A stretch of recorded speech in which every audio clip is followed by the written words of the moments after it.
తర్వాత కూడా పెడుతున్నామమ్మా, మాకు ఓటుల కోసం ఈ ముగ్గుల పోటీలు పెట్టట్లేదు. ఇప్పుడే అంకుల్ గణికృష్ణ గారు చెప్పారు, నువ్వేదో 2-3 ముగ్గులు చూడకుండా వెళ్ళిపోయావంటాయా, ఓపిక్గా అన్ని చూడు, వాళ్ళు ఎంతో కష్టంతో వేస్తున్నప్పుడు చూడాలి కదా అన్నారు. అంకుల్ మిస్ అవ్వను కానీ. కాబట్టి నేను చెప్తా ఉన్నా, ప్రతి ముగ్గు చూస్తున్నాం. మీరు అది ప్రైజ్ వచ్చిందా లేదన్నది కాదు, మీరు 1 గంట 2 గంటలు కష్టపడి వేసింది చూడాలని ఆశిస్తున్నారు.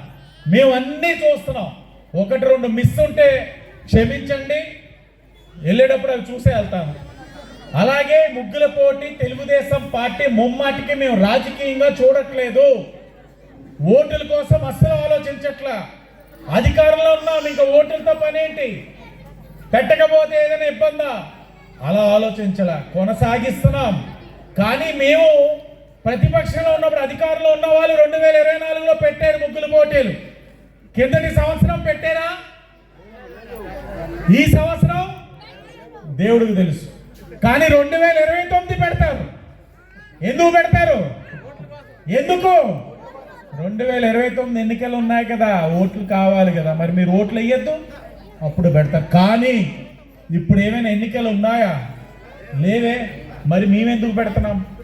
ఇది మా నిబద్ధత, తెలుగుదేశం పార్టీ యొక్క చిత్తశుద్ధి, ఇది మీరు అర్థం చేసుకోండి. అలాగే పండగ పూట ఎందుకు ఎంచుకుంటా ఉన్నామంటే, పండగ పూట మహిళలు ఆనందంగా ఉండాలి. పండగ ఉన్న రోజులు వంటగదిలోనే సరిపోతా ఉంది కాబట్టి వాళ్ళకి ఏదో ఒకటి ఇలాగా ఆట విడిపు ఉండాలని చెప్పి ఈ కార్యక్రమాలు పెడుతున్నాం. మీరు చాలా బాగా పోటీగా పాల్గొన్నారు, సంతోషం. మంచి పోటీ తత్వంతో ముగ్గులు వేశారు. జడ్జిమెంట్ కూడా మంచి నిర్ణయం తీసుకుంటారు. జడ్జెస్ కూడా చాలా అనుభవంతో ఇస్తా ఉన్నారు. జడ్జిమెంట్లో 37వ వార్డులో ఉన్న వాళ్ళు ఎవ్వరూ కూడా పాత్ర లేదు, మేమెవరు కూడా ఇన్వాల్వ్ అవ్వలేదు. అలాగే మీ అందరినీ కోరుతా ఉన్నాం, ఈ కూటమి ప్రభుత్వం కష్టపడతా ఉంది, మీ ఆలోచనలకు అనుగుణంగా పనిచేస్తూ ఉంది. తెలుగుదేశం, బీజేపీ, జనసేన మీకెప్పుడు కూడా సేవకుల కిందే ఉంటారని కూడా మీ అందరికీ తెలియచేసుకుంటూ, ముగ్గులు పోటీలు చాలా బాగా చేశారు. ఇప్పుడే మాట్లాడుకుంటున్నాం. మా మధ్యరాంబాబు గారు అయితే ఈరోజు చేసిన వాటిలో 41, 40, 37 చాలా టాప్ ఉన్నాయండి. తర్వాత జడ్జిమెంట్ ఇచ్చే విధంగా ఉన్నాయి మిగతా అవార్డ్స్.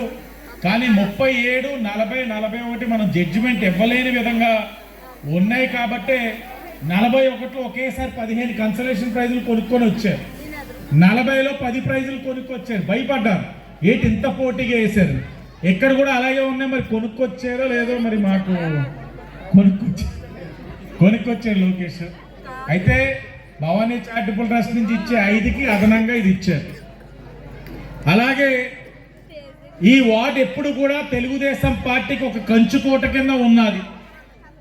2019లో కూడా ఆనాడు సార్వత్రిక ఎన్నికల్లో భవానీ గారికి ఇదే వార్డులో 841 మెజార్టీ మీరు ఈ వార్డులో ఇచ్చారనే విషయాన్ని మీకు గుర్తు చేస్తా ఉన్నాం.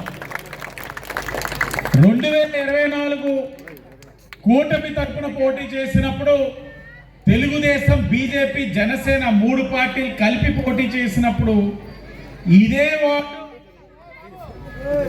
2358 ఓట్ల మెజార్టీ ఇచ్చారు ఈ వార్డు నుంచి. అంటే సుమారు 2400 ఓట్ల మెజార్టీ ఇచ్చారు. అంటే ఎంతో విశ్వాసం, నమ్మకం ఉంది మీకు కూటమి మీద. అంటే గట్టిగా లెక్కేసుకుంటే వైసీపీ పార్టీ కన్నాది నామమాత్రంగా ఓట్లు పడి ఉంటాయి ప్రతి బూత్లో.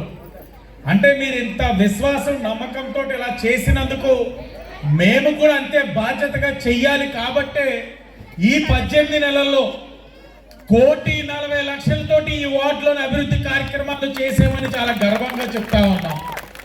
చూసుకోండి, మీకు అవసరమైన చోట్ల రోడ్లు అడిగిన చోట వేస్తున్నాం, డ్రైన్స్ అడిగిన చోట వేస్తా ఉన్నాం. ఇంకా అదనంగా 4,40,00,000 చేస్తే ఇంకా ఈ వార్డుకి చేయాల్సిన కార్యక్రమాలు, పనులు ఏమి ఉండవని చెప్పారు.